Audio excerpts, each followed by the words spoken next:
Bismillahirrahmanirrahim.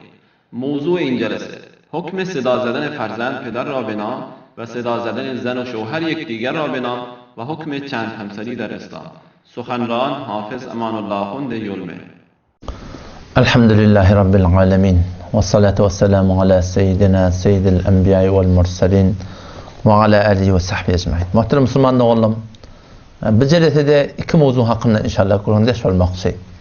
Bir şiki zenana adam tanı adını tutup çağırıp başarıyor mu? Ve oğlun atasının adını tutup çağırıp başarıyor mu? Ve bilaks aya denanan adamsı denananı adını tutup çağırıp başarıyor mu? Başarmıyor. Ve bir görün ve ikinci görün de neçe ayal almaklığın hakkında. Aya şuna İslami ki Kur'an'ı ki icade veriptir. Aya helen ihsasatını derler almaptır mı? Aya tana diyten bir zulmü mi? Neme toratında da Müslüman doğum şunu biraz inşallah açıklayıp düşünsek gerek. Avval baştan avval kurumur hulasa kurumur Müslüman doğum ki şeriat icade vermeptir ki insan öz atasının adını çağırmakla. Zaten atan vallahi tebarek ve teala'nın hükmü enişkurli ve livalideyk. Oşa atan neme adını tutup çağırmalıdır. Umumun insan öz eninin adını tutmuyor, ene diye, ne diye, ece diye. Ama deden adı tutulmakla mümkün, oşal çoğuntiyle hürmetinden kemildiliğe, oşan erzisine adat diye biri birdat. Oşa tadan Allame Şami rahmetullahi aleyh, yankı kitab Al-Hadr vel-İbahada ve Tanıdiyeten Marahim Fetavai Hindiye'de de cildipen sefeyi ponsel çeleftinde, kitab-ı kırahiyetinde ve yukrahu mikru orlanibdir. Eyyedu'ar raculu abahu ki insan öz dedetini nemetsin, adı bilen çağırtın. Ve entedu'al mer'atu zinana gelip de barahim öz zavcını çağırtın adamtını öz adı bilen. Omşu taydan ohum falanın dedesi meli. Ya şuna mendeş kari demeli, ahum ota ahun demeli. Ve şuna mendeş körfe ota körfe demeli. Şuna mendeş bir lakabi bir sevgilzadi ki barahim şunu şu tuğratını çağırmaklığı Müslüman doğunum şeriat şuna icade verdir. Elbette adam eğer öz zinanasının adını tutacak olsa hem sen ki Peygamber Huda Aleyhisselam Hazreti Ayşe ya Ayşe deyip çağırışı alak buna icade var. O yani bir guruma bir dini bir mesele der ki etmin fardiye vacip ya bırdap olsun. Elbette zinanan adını tutsan buna icade var. Ya başka bir zat diye mı irat yok. Elbette haydi bir kavim milletin arasında ki zinanan adını tutup çağırmaklık yok. Şu olyanmasa kıyın olyanmasa ona da ne ihtiyar insan ödeyi ne yapar mescek olsa edamalı bir taliban bir orfi mesele Müslüman doğanım. Ondan sonra baraydı tavnak kurun mu de? Tavnak kurun ki neçe ayal almaklığın hakkında. 2 ayal alacak biri, 3 ayal alacak, 4 ayal alacak. İslam geliptir 4 ayal almaklığın Müslüman doğan icade veriptir. Şunun hakkında biraz gurundeş olaydı. Avla Müslüman doğanım sıbır kanun-u tebii umumen insaniyette zinanalar şu an ken molyar. Qeyda olan uşaqlar ken molyar. Ve şu an kulli cihanı da gördüğünde zinana cemaat ken irkadından. O ne deyip cinler oluyor, zatlar oluyor, tesadüfatlar oluyor. Şuna meselelerde Müslüman doğun zinanalar ama ne alıyorlar? Öyde bolalıq derekli. O şuna meselelerde öde yağdaylar ne ora? Ama irkadamlar meydan cengde oluyorlar. O şamene sonra mergemerin önüne bula beter kâracak. O da şu daydan şu bir niyazı tabii camaa. Şu müşkili ne yapar halletmez Müslüman doğum. Ki vakti camaa da geldi dinana kaneltu, kam oluptu. Şu mesele ki hop orada bir insanın Allah'ın yaradan zatları. Orada da garize var, orada da hevas var. Orada da umid var, orada da arzu var. Şu mesele Müslüman doğun ne halletmeli?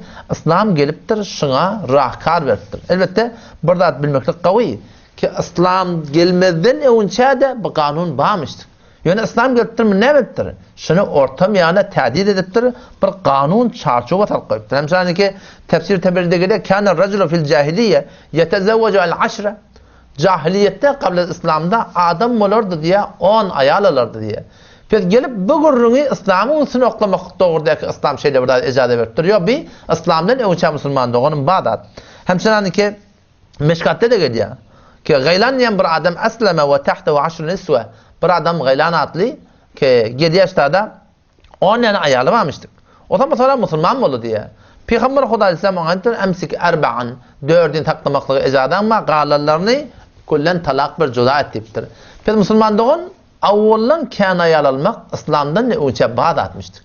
Ki gelip de bu kanuni, bu düdügünü İslam şey deyiptir demekten öyle yanlış. Şol avvallan bağmıştık. Ama İslam gelip de ne bir çarçoba tal koyuptur ki siz dördün almaktan icadınız var.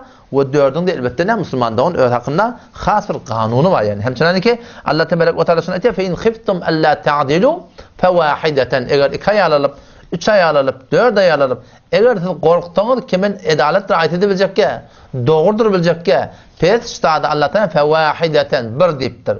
Birçe tane ayal almak icadın var. Yok hem de yok. Aslında birinin hakkını ödeyebilecekke ne kadar vaktlarda. Şu zamanlarda keniz varmıştık, burada varmıştık. Der her suret şona icade verilipdir şu vaqtda. Biz Müslüman doğanım bu kanunu gelip de var ahim İslam'ın ütünü oklamak doğruda. فَلَا تَمِلُوا كُلَّ الْمَيْلِ فَتَدَرُوهَا كَالْمُعَلَّقَ diye. Kullen bir gaptal yıkılıp o gaptal var ahim bir omulakantı koynayalığı, ağdırdın tırıt koynayalığı edip koymaklığa icadanı yok deyiptir. O hatta hadis-i şerifte geliyor, mefhumu şeyle var adam iki tane ayalı var. O her neyse vatan şerifinin icadanı var alıptır biri. Emma doğru saklamaptır. Erti bir gaptalli olup barak iyinin arasında orsuva olup gelecek Huday takkanın Huday. Şuna hakkında var ahim biz çından oylanmalı ki şu meseleni İslam geliptir, tədil ediptir. İslam geliptir, ortamyanı da koyuptur. İslam geliptir, şunu bir kanun zababı da koyuptur. Çünkü avvaldan bırak var ahim olan arasında bağımız. Elbette bir gururma ki Garbiler vakti ki şu meseleni gurur ederlerine, kafirler gurur ederlerine خیال ettiler fakat bir garizi cinsi o şehvetrani o şehvetperesti o şemeğde zatlar gözüne alıp da varahim bir insan varahim hele almalım kadib gözüne atan alıyor. Halbuki Müslüman doğanın böyle bir zattı. Ki sen eğer varahimini bedimer olsak onda varahim min Peygamber Huda Aleyhisselam'da 9 tane ayal varmıştı. Ve Huda Tevrat'ta geliyor ki Süleyman Aleyhisselam'ın ne kadar ayal varmıştı. Ve şuna meneş baştakiler ona Peygamberlerin hakkında naudbillah ne mi diyebil bulur. Otam şu taydan bir İslam'dan avvallan bağ guru Müslüman doğan ki gelip de var ahim bu gurun İslam'ın boyun noklamaklık bir kullan var ahim bir aslan akıl kabul etmeye, tarih bunu kabul etmeye. Elbette bir guruma yanında aytdım ki Kur'an gelip de şunu bir tane çarçup bağlaptır. Ki çarçupta var ahim fakat bir hoşgözəraniden çüreyim. O şuna menes var ahim dağıtlardan çüreyim var ahim bir bolondattı Müslüman doğan.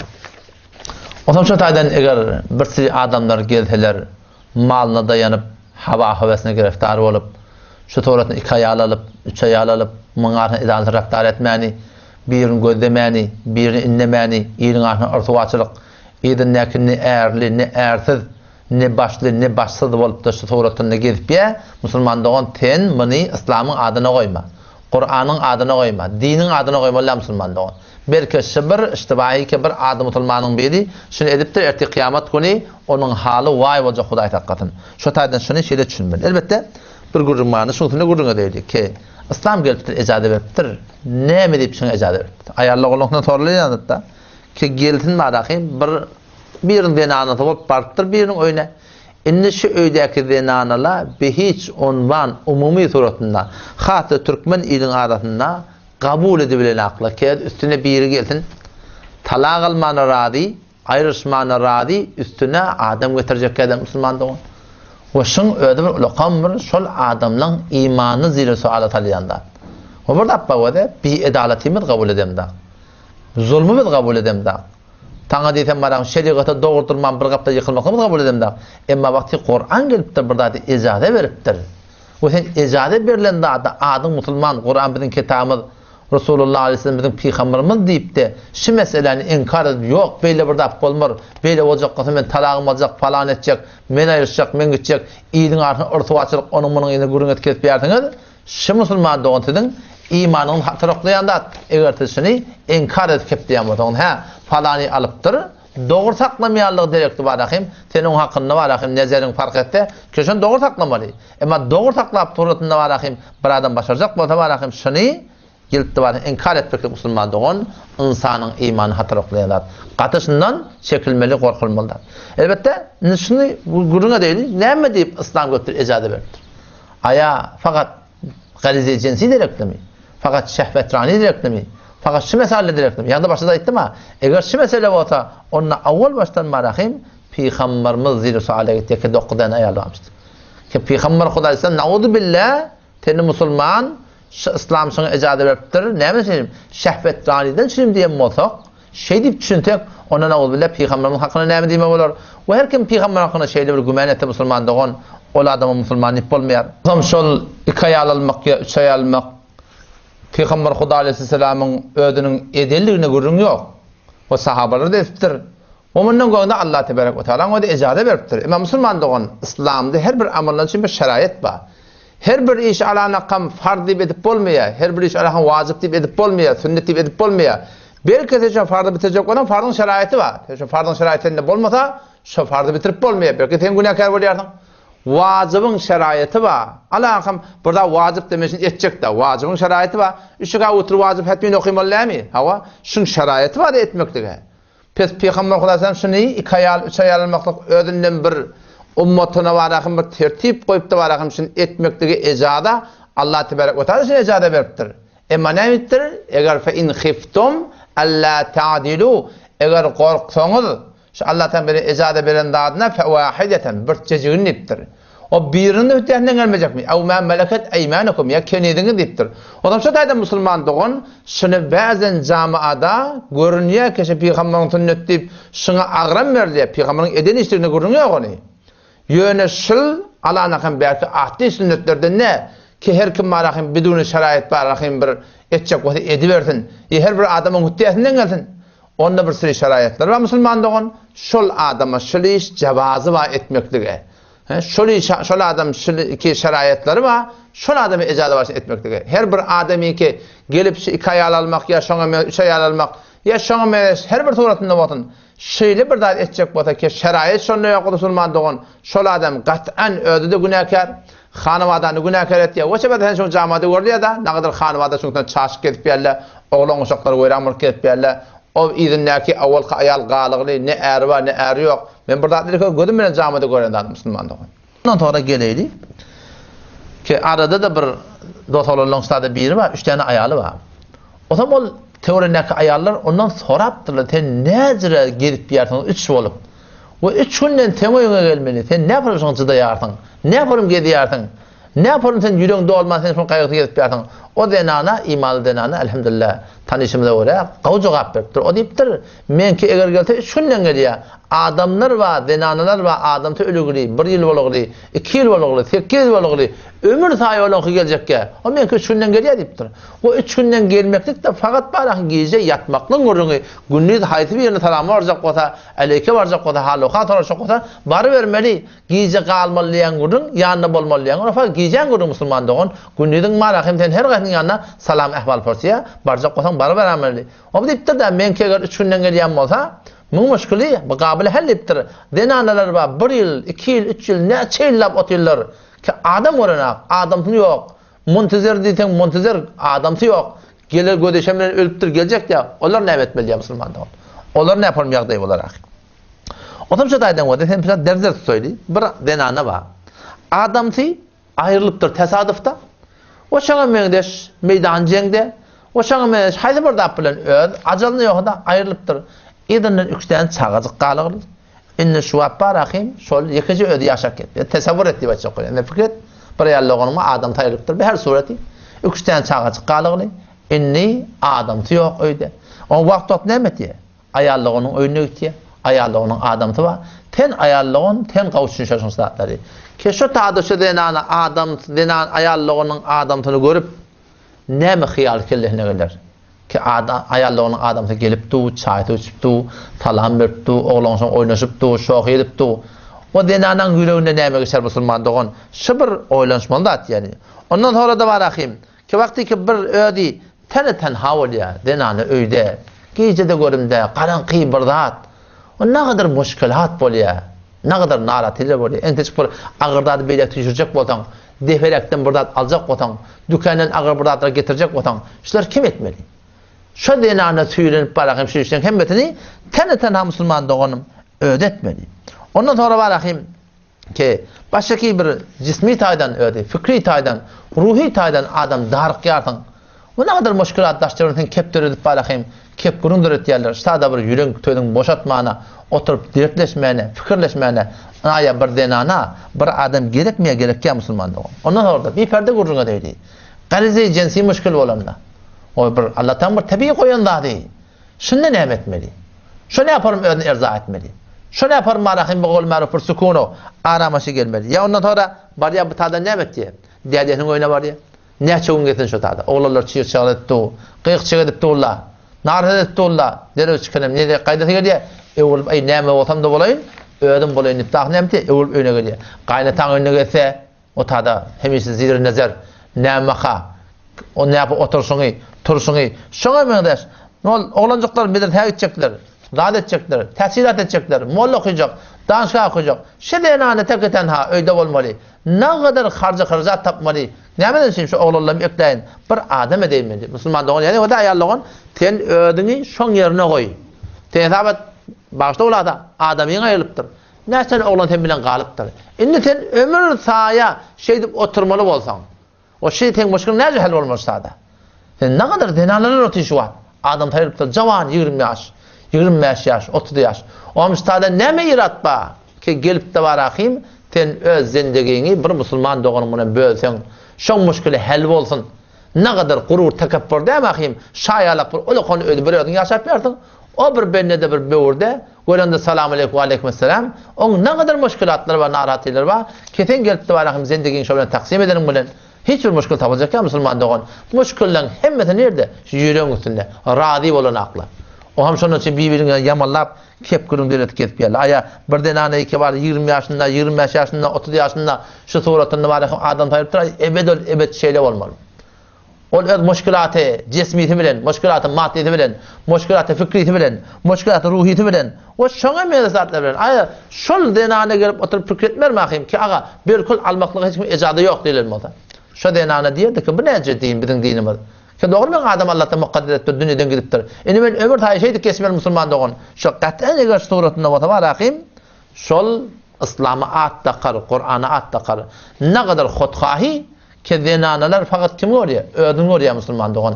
Taşça ölen gıynan tak da görenak. O tam şu taýdan barahim, bir gurrunmada, bir tarafa gaziyada, ne kadar zenanalar var ki kullen marahim taňa diýsen, Qıyyd oğlan bolup oteldir. Ne olayak dul denanan gurun bol. Ne kadar ulaqan qıyydlar var şu Türk meselede. Qıynan takda şulla bilen izvac etmekdige. Denanlar radiydi. O şu müşkil haçalanmıyor. 40 yaşaptır, 45 yaşaptır. Bir qarri turulman duran adamma barmana teyyar. Emma bir denanan üstüne barmaklığı teyyardı. Hemme belada nereden dörüyor? Şu awwal qıyıntından dörüyor. Şu awwal qıdenanan radi bolsa, yüreğin bolsa hiç boljak yok musulman doğan. Ayallığının yalak, elenemici bir öyde yaşap vermeli. Ol dul, oturan marahim, dul heleyler ezayinna, ondan berde var, ne kadar muşkilatla tapılıyor, şu ulukan qıyda yallık olamaz. Ne kadar şunkun camada, şu fahşakâneligli. Nemeden çüreyim? Çünkü şıdada var, akın Türkmeniyli, radi bolmamar yaqina tapla. Ondan sonra geliyor inerlekem, bir de ana var. Oğlanı bolanak. Hop oğlanı bolmaya ne etmesi erk adamını. Ta ömür taýy şey diketdim. Radio wata gelse geliversin. Emma İslam gelipdir, ýol goýupdyr, almaklygy musulman dogan. Täze şap bir perwerişki adam bir zatdan alyp gelmeklige, ya ondan bundan oğul gıyda almaklyga her kim rady bolmaya. We her näjede bolan ne bar ahim, gelip de bar ahim muni her kim de bar ahim rady bolupdyr, dogry torutyny taklap da başarmaya. Oň özel has bir şeraýaty bar musulman dogan. Otam şu taýdan bar ahim musulman dogan insaf diýil şey ki barahim ki gelip insan Kur'an'ın şokmunun önüne, şokmunun mukabilinde ne ettin? Gelip de barahim dursun. Ne kadar denanlı kendileri Müslüman doğan, şuna hakkında teklif neyme? Şunu ne cehel etmeli Müslüman doğan? Onun şu taýdan gelipdir, İslam şuna barahim yol koyupdur Müslüman doğan. Şimdi yanında başta da gurun ayttı mı? Ne kadar adam alıp berler, onu inlemeyeni, şu bunu horlap, barmani, gelmeyeni, kulle marahim, ne adamlı ne adamsız, şu doğrultuda ne saklap horlap gelip berler, olan hesabın Müslüman doğan marahim, onu Kur'an'ın hesabına koymalılar. Onu İslam'ın hesabına koymalılar. Kur'an'ın beydiyen dadı yok. İslam'ın beydiyen dadı yok. Ecade beren dadı, nefes ayarlı olurlar. O kulle Müslüman doğan bir şuna radiyip olmak gerek. Elbette şeraiti bilen radiyip olmalı. Ki şeraiti neyme? İşte şeraiti, avul başta neyme etmek gerek biliyor musun? Adil olmalı. Edaleti riayet etmeli. Kuvveti cismani cay ne olmalı? Kuvveti mali cay ne olmalı? Her gayetinde doğru suratında edalet suratında varahim rahat etmeli. Yoksa Allah tebarek ve teala korkuluptur. Fe in khiftum eğer korksanız alla ta'dilu. Kedi edalet rahat edecek ya. Pes demedin. Fe vahideten ev ma meleket eymanukum diptir. Pes fakat varahim birin varahim suratında almaklığa icade var. Evet bu da kararda ki her bir adam varahim dörde yalasın. Ha icade diptir alıversin. Yok böyle der. Yankı suratında icade var. Olmasa icade bulun suratında da. Teni ayarlığın gelip de varahim istada. Şeyle birdadın evine dursan musulmandığın şu senin imanını hatara oklayanlar. İslam geliptir, neçe ayarlanmakla icade veriptir. Ne suratlar da oluyor. Avval kışı musulmandığın, avval kayal merid oluyor. Bolyanası camiada. O nemet belini, yüküne yaramanlı. O sen istada sen çaren yok. Varahim istada. Başka bir ayarlattı varahim hak etmektedir. O ikincini saklamana avval kim edil yaptır. Onu saklamana adam olacak şey değil mi? O ne kadar erkek adamdan kuvveti cismi diken oluyor. O necir def olmalı. Onu musulman doğan sonra İslam sana yol koyuptur. Kendin oğlanı olana. Kâh zenanılı var camiada şolar fesada çekilecek bir erkek adamlar şonu görüyor. O şonun haberimiz var. Şonu alıp dava rahim şu tuğratını şonu kollap şu tuğratını şonu hifazet etmekten şey mi diye. Ya ortam rahimimizin o dotalarımız var. Yetim zenana. Bir zenana yetim saklavatıydı. O da müellim oğlan. Fakat şu yetimlerмен iyi olayın. Keşle var rahim laubali bir perva camiada fesada çekilmehni parahim qıydan oğlandan şu yetim saklayın par nemet geldi şu ikinci hili varahim şu Allah musulmandığın o şu taydama musulmandığın şunu xulasa suratında şu form şuneyli ki İslam ki geldi şunu icade beriptir şu fakat bir icadan guruni o da bir şeraitin bilen ve her bir musulman şu Kur'an'ın şu kanununu yani neçe ayal almaklığı icadeti var o şeraiti bilen şuna radi bolma musulmandığın meni senin imamının jayı en goştu var. Qati imamın hatara şolşun hakkında. Elbette yankı şerait edilenle mabada şakalat fikri arağını şamadın. Hatmin gerek bolanını almalı. Yok. Bir adam canta, keyfi kök, malı da var, edaleti rayet edecek, oğlanı da var, bundan da var. Gıyri da var cayinle. Hemen de cayinle onu da alacak musulmandığın vakti ki şerait şol adamda var, alacak olsa ecada. Yani lazım de hatmen ayalı merid olsun. Oğlanı olmayan olsun. O şoňa menes başka kidarlar bolmayan olsun. Otam ikinci ayalı almalıyan gurun yok musulmandığın. Erkek adamları ecada her kim tavana ayeti bami. Başlanın oğlanına var, qıydı da var. Bismillah alıverme musulmandığın yönü neme? Yankı şeraiti, edaleti, kuvveti mali, kuvveti cismi şidatlar şol adamda bolup da var. Hem doğru suratına takla atlayacak bolsa Canta keyfini alacaklar suratında. Şunda da musulmandığın hiçbir irat yok. Ve bir murid diyeyim ki avval onun hakkında cevap vermeli boldu. Şu boldu ki bir zenana neme deyip 2 tane erkek adam, 3 tane, 4 tane bilen irtibat tapıp başarmaya. Hemçinin ki erkek adamlara icade veriliptir. Neme deyip zenanalara icade verilmektir. Elbette bir gayrimusulmanlığın tarafından ve dindat, diyaneti kulen kabul etmeyen adamların üstünden oklanan şüphe. Şu musulmana Kur'an delil, Peygamberin aydan delil, Allah Resulü şüpharım hatta hudud belli ediptir. O şoňa olaqan delil, şondan çıkmaklığı icazeti yok. Ama bu sorunda cevabını musulmandığın biraz aklımızı oylandırsak, din-i İslam bir din-i ki ta kıyamet çellimiş insanın dünya ahiretinin marahim hoşbahtiyeti şın qibadından. Teşvaten hitap ettin, zenanalar bir cismi taydan zayıf cemaat.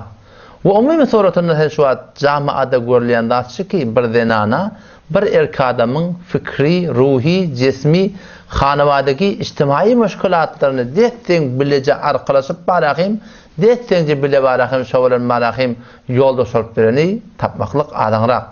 Çünkü neyme zayıf bir cemaat. O zaman şu taydan barahim zenanağa gerekli ki bir adam bilen olsun. Yani zenananın izzati, şerafati, keramati, cismi taydanna şu bir adam bilen olmaklık. Bunu neyme diye musulmanda şol kamil galiye diye. Nelekem ten şu danışmetler var ahim. İslam'ın koyan kanunu qavanının hakkında tahqiq edipdiler. Ki vakti diye İslam gelipdir bir denana şu barahim talak bolanna. Şu 3 tane hayd gözleşmeli. Ondan sonra marahim başka bir adama çalışacak olsa başarıya diye. Ya İslami ki gelipdir bir adam marahim bir denana adam tayarlanna şol hatmin 4 ay onun gözleşmeli. Ondan sonra malakın başka bir adamı satılacak olsa şuna ihtiyar veripdirler, icade veripdirler. Şuna tahqiq edipdirler. Ne diyeyim Kur'an şu suretinde şuna kanun koyupdir. Nihayeten tahqiqat edip şu netice etipdirler.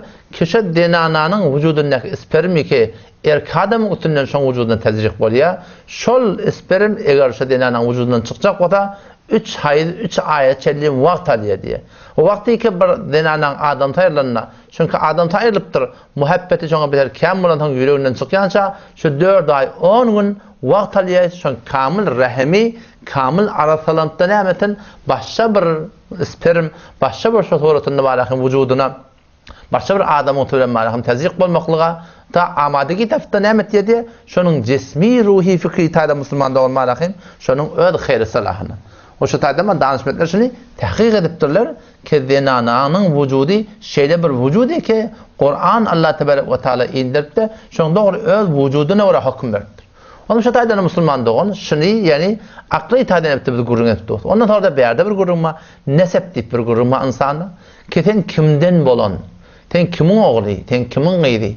O şey eğer var akim eğer arada denana eğer böyle bir icade verilen ki herkesin arkasından irtibat tapacak o da onda kullan nesepler zir suale gittiye kim kime alacak, kim kime varacak, ayarlığın erkek doğan, erkek doğan ayarlığına nemenlik belli olmalı. Hem sanki kalbi keşferde şu kun şeyle Müslüman doğan nemenlik belli olmalı malakim kullan nesep diyen de insanın şerafatı çoğunluğunu oynaya bu da ne mi kullan ardan gidecek.